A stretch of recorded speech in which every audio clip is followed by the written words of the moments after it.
আমব্রেলার যে লাইনিং এর ঘেরাটা সেটা বের করার জন্য এই যে 2 ফোল্ড কাপড় নিয়ে নিলাম, মানে ট্রায়াঙ্গেল শেপটা আমি এখন দেব। 2 ফোল্ড কাপড় নিলাম, 2 ফোল্ড কাপড় নেওয়ার পর এই যে এই লেন্থটা আমি এইভাবে নিয়ে নেবো, যে ট্রায়াঙ্গেল শেপটা করে নেবো। এই যে ট্রায়াঙ্গেল শেপ করে নিয়ে কি করবো, ওরকম নিচে পেতে দেবো।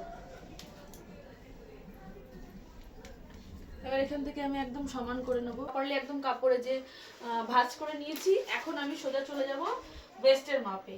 এখান থেকে আমি ওয়েস্ট নেব। তো আমার ওয়েস্ট আছে যা, তার থেকে 2 ইঞ্চি অ্যানাউন্স দিয়ে আমি 4 ভাগ করব। তো ওয়েস্ট আছে 34.5, 36.5 হবে 2 ইঞ্চি অ্যানাউন্স দিয়ে। এবার আমি তাকে 4 ভাগ করব। তো যা হবে তারই আমি অর্ধেক এখানে 4 ভাগের আমি 1 ভাগ এখানে বসিয়ে দেবো, যেহেতু এখানে 4 ফোল্ড আছে। তো তোমরাও তাই করবে, সব মেজারমেন্ট সব মাপেরই একই হবে। যা ওয়েস্ট হবে তার 2 ইঞ্চি অ্যানাউন্স দেবে, অ্যানাউন্স দিয়ে তার 4 ভাগ করলে যা বেরোবে তুমি সেটাই দিয়ে নেবে, ব্যাস আর কিছু না। এটাই হলো সূত্র। 40, 50, 45 সাইজ যে সাইজই করবে। তারপরে চলে যাব সোজা লেন্থে, যে শেষতর মাপটা আনার যে শেষতর মাপটা হয় সেই মাপটাকে আমরা মাইনাস করব।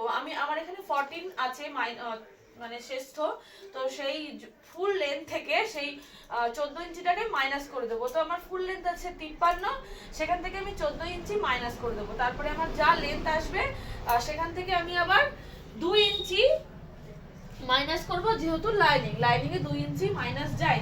3 ইঞ্চি দিলে আরো ভালো হয়, কিন্তু আমি 2 ইঞ্চি দিই। তো সেইভাবে আমি নিয়ে নেব।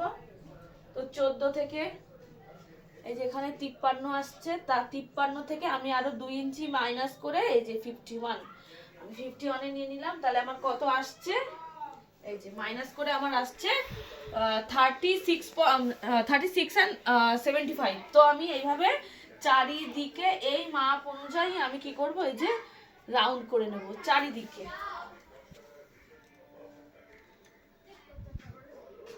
এইভাবেই আমব্রেলার ঘেরা কাটিং করা হয়।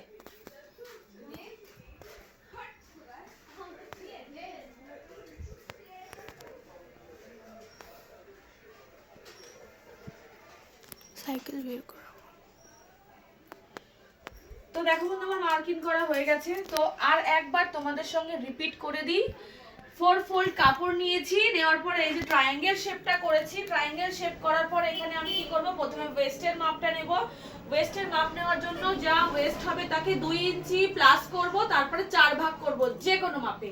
সেই 4 ভাগের 1 ভাগ এই যে এখানে বসিয়ে দেবো, যেহেতু 4 ফোল্ড আছে। বসিয়ে দিয়ে তারপরে কি করব, আমি লেন্থের মাপ নেব। লেন্থের মাপ নেওয়ার জন্য শেষটাকে মাইনাস করব, যা শেষ হবে।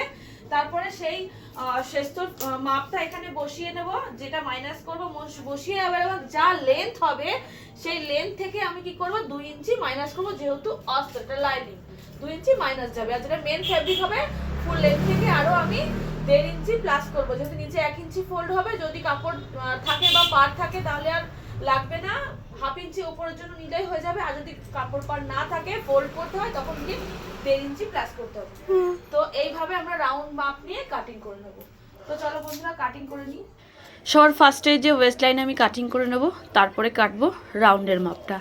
আমার ভিডিও বন্ধুরা তোমাদের যদি ভালো লাগে অবশ্যই কিন্তু একটা কমেন্ট করে দিও। আর কোন ধরনের ভিডিও তোমরা দেখতে চাও সেটাও কিন্তু কমেন্ট করো, আমি সেই কমেন্ট অনুযায়ী অবশ্যই চেষ্টা করব সেই ধরনের ভিডিও নেওয়ার। আর এই যে আমার কিন্তু রাউন্ড কাটিংটা হয়ে গেছে। এবার কি করবো, যে নিচের যে দুটো জয়েন্ট হবে সেই জয়েন্টটার জন্য ফার্স্টে একটা কাপড় ফেলে তার উপরে দেখাই যাচ্ছে যে আমি কাপড় ফেলেছি, ওই অনুযায়ী আমি একদম কাটিং করে নেব।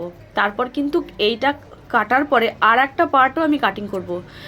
তো তার আগে আমি সাইডের যে ফোল্ডটা ওইটা কাটিং করে নিলাম, ফোল্ড পোর্শনটা।